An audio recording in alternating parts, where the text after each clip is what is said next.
Bom dia, queridos e queridas, do canal Fonte de Vida.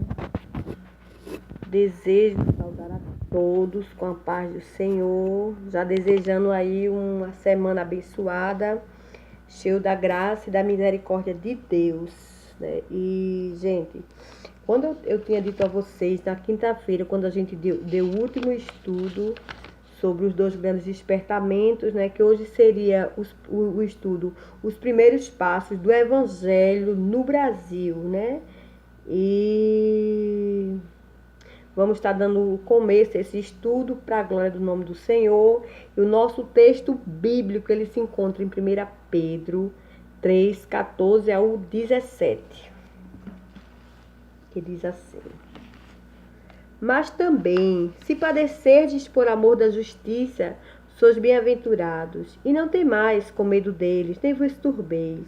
Antes santificai a Cristo como Senhor em vosso coração, e estáis sempre preparados para responder com mansidão e temor a qualquer que vos pedir a razão da esperança que há em vós, tendo uma boa consciência, para que naquilo em que falam mal de vós, como de malfeitores, fiquem confundidos os que blasfemam do vosso bom procedimento em Cristo. Porque melhor é que padeçais fazendo o bem, se a vontade de Deus assim o quer, do que fazendo o mal. Paulo, ele fala essa expressão, ela é propriamente dita por Paulo, né? Ele próprio, pelo Espírito Santo, ele escreveu, né? Essa palavra, trazendo as consolações do Espírito Santo para nós no tempo de hoje. Gente, e nada mais lindo do que ver o Espírito Santo tratando com a vida de Paulo, né, através da perseguição. Por quê? Porque a Bíblia diz que Paulo era perseguidor, e de perseguidor ele passou a ser perseguido. E a gente vê que o relato da vida de Paulo, ele sofreu muito por amor do Evangelho. Então ele tinha propriedade. Ele tinha propriedade porque ele sentia na pele, né, como se dava essa perseguição e tudo que ele sentia, né? Mas através da perseguição, mas o Espírito Santo de Deus, ele nos adverte de uma maneira extraordinária, né? Quando ele diz assim: tendo uma boa consciência, para que naquilo em que fala mal de vós, como de malfeitores, fiquem confundidos, que blasfemam do vosso bom procedimento em Cristo. Mesmo eu entendo que mesmo o homem sendo tratado como um malfeitor, sendo tratado mal, mas sendo perseguidos, mas a gente tem que ter uma consciência, né, para que aquilo que as pessoas elas venham falar sobre o meu e a teu respeito seja mentira. Seja mentira. Aí ele diz, o 17 diz assim: porque melhor é que a gente padeça fazendo o bem do que fazendo mal. Melhor. Né? Isso é, se assim a vontade de Deus o quer. Mas também, e o 14 diz: mas também, se padecerdes por amor da justiça, sois bem-aventurados, e não temais com medo, nem vos turbeis. Antes, santificai a Cristo como Senhor em vosso coração, e estáis sempre preparados para responder com mansidão e temor a qualquer que vos pedir a razão da esperança que há em vós. Então, que a gente temos que ter cuidado, né, de saber como estamos andando diante do Senhor, para que aquilo que a gente esteja sofrendo não seja verdade, não é isso? E que sempre respondemos, Deus nos ajuda a responder com temor e com mansidão, com calma, qualquer que pedir. Qual a esperança que há dentro de você? Por que você fala essas palavras? Não é isso? E ainda que o homem, eu e você, seja tratado como malfeitor, como pessoa que não seja de Deus, eu não sei, Deus é quem sabe. que seja que não seja verdade, que não seja verdade, e que é melhor que a gente padeça, que o homem padeça, né, fazendo bem do que fazendo mal. Mas se a vontade de Deus ele quer, então ele vai nos dar a graça, vai nos dar a sua força, ele vai nos abençoando. E até porque Paulo, certa vez, ele dizia que o peso de sofrimento que traz a perseguição, ela vem também acompanhada com peso de glória. Isso com a ajuda, com a misericórdia de Deus, né?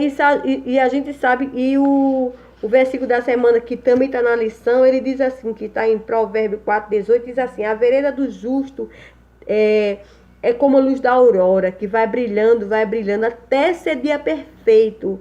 Um dia vamos viver um dia perfeito, que vai ser na glória de Jesus, quando a gente subir para o céu.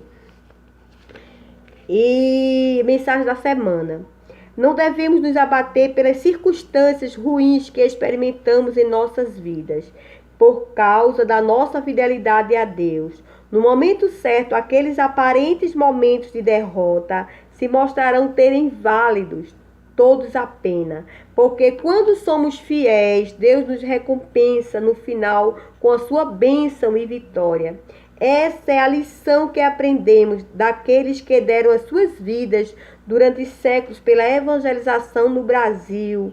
E os frutos podem ser vistos hoje. Houve um peso de glória para Estevão, houve um peso de glória para Paulo. Há um peso de glória para ti e há um peso de glória para mim. E as primeiras tentativas de evangelização do Brasil foram os olhos humanos, totalmente um fracasso. Mas depois de alguns anos de tanto insistir, o evangelho acabou se expandindo em nosso país, que já é considerado um dos maiores países em número de evangélicos. E muitas vezes a gente chega em determinado bairro aqui no Brasil e a gente tem a impressão que parece que a maioria daquelas pessoas são evangélicas. E acontece muito isso aqui. E a quantidade de pessoas evangélicas é muito grande. Por isso que o nosso país é um país que Deus trabalha muito lindo, porque é um país abençoado, porque é um país que não se é proibido pregar a palavra de Deus. É um país que a palavra de Deus ela tá assim junto, né, em que as pessoas pregam a palavra de Deus, né, independente assim se é uma igreja ou outra, mas a palavra de Deus tem sido pregada nesse país. Por isso que o Brasil é tão abençoado, porque o Espírito Santo ele trabalha no nosso país, né? Em relação a muitos países que a palavra não pode ser pregada, como a África, que é muito difícil, né? As pessoas, elas perseguem, né? A perseguição, há muita idolatria na África, Sudão, então muitos países aí, né? Que eles fecham a porta para o evangelho, mas quem abre a porta para o evangelho deixar, o coração que abre a porta para o evangelho entrar, o país que abre a porta para o evangelho entrar é um país abençoado, é um país de vitória, é um país que tem salvação, é um país que Deus está com as mãos estendidas abençoando. Por isso que o nosso país ele é tão abençoado. Bíblia em Foco. O protestantismo chegou ao Brasil pela primeira vez há mais de 450 anos, devido à perseguição católica romana na França. O conquistador francês e vice-almirante Nicolau Durand de Villegagnon teve a ideia de fundar no Brasil a França Antártica. Ele conseguiu o apoio e veio aqui para o país, veio aqui para o Brasil, e em 10 de novembro de 1555, uma esquadra francesa apontou na Baía de Guanabara, um grupo, né, desceu ali na Baía de Guanabara, no Rio de Janeiro, propriamente dito na ilha de Sergipe, hoje conhecida como Ilha de Villegagnon. Então, vocês que são do Rio de Janeiro podem, né, visitar esse lugar que hoje tem o nome do irmão, né? Hoje conhecida como Ilha de Villers-Gagnon. E se houve ali o primeiro culto evangelístico sem pastor. A gente vai ver aqui, o primeiro culto e os primeiros obreiros. O primeiro culto evangélico em nosso país, no Brasil, que na época era conhecido como Terra de Veracruz. Foi também o primeiro do continente americano. Esse culto não teve pastores e nem igreja organizada. Foi algo informal, porém, só mais tarde a igreja começaria a ser formada. Era preciso um pastor para o rebanho no Brasil. E que Deus nos abençoe. E amanhã continuaremos para a glória do nome do Senhor, se o Senhor assim nos permitir.